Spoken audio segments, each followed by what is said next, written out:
Hey, what's up guys? Mike from Critical Bench. I've got strength coach Chandler Marchman. We're at his gym, Elite Strength and Conditioning, located in Tampa, Florida. Today we're going to go over the 225 bench press rep test. Now if you're in high school, sometimes the weight you use is 185. The pro combine you use 225, so the weight's not important. Basically the first thing we're going to do in this video is go over the test itself, what the rules are to make sure you're doing it correctly and don't lose any problems with that. Now Nike and Under Armour are usually the ones that run the standardized testing, so those are some of the rules that we're going by. And I'm going to hand it over to Chandler now. He's just going to demonstrate some of the rules of the test first of all. First and foremost, the points of contact are what you're going to have to address. With this test, you're going to have your feet on the ground, ass on the seat, and your shoulders on the bench. Now, at this point, basically, you will begin the test. You'll have, obviously, your spotter hand you the weight, get set, and you have to bring the bar to your chest, full extension, until you hit failure.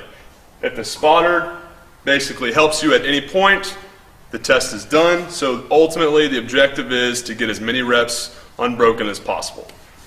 All right, so a couple of tips we're going to go over. The most important thing for the rep test, it is about local muscular endurance, so you obviously have to have a lot of muscular endurance for this. However, there are other things that are important as well. Number one, you have to be strong. When you increase your maximal strength, ultimately your work capacity will go up. What I mean by that is if I can bench press 405, it stands to make sense that I could probably press 225 with relative ease. Obviously, the greater strength, the easier it will be. It's all about efficiency of movement, okay? So with also efficiency of movement, you have to have your form down. One of the things we'll go over with form is basically how to minimize the range of motion so it becomes a more efficient movement. Another thing, let's see. Tip number 3 coming up?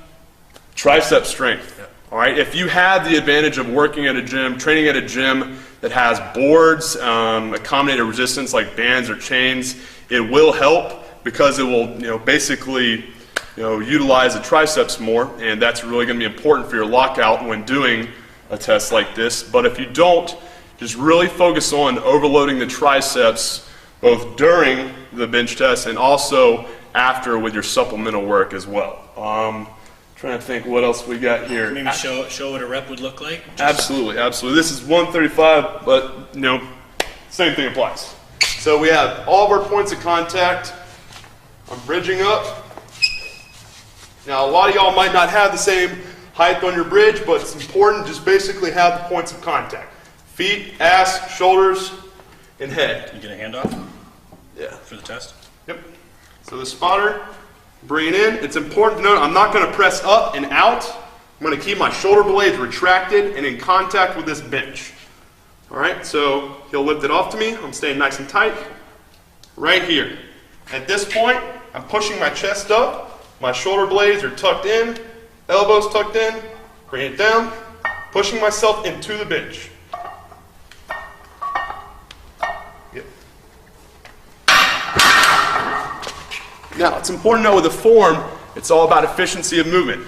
If I had a flat back and my shoulder blades were rounded, if you notice, the movement would be a lot farther. Okay, so what would be, versus right here, a very short, efficient movement. If I'm flat, that's about another 6 inches. That's another 6 inches, and over time, that will make a big difference. I'll jump in with a tip here too. Make sure your handoff guy knows not to lift the bar way too high and overextend you, because you could be locked in with a good range of motion, and now when you get the handoff, it lifts you up off the bench and pulls you out of your position. Absolutely. All right, cool guys. Use these tips, practice this a little bit, and we'll be back soon with more info to get you kicking butt in this test. Thanks a lot.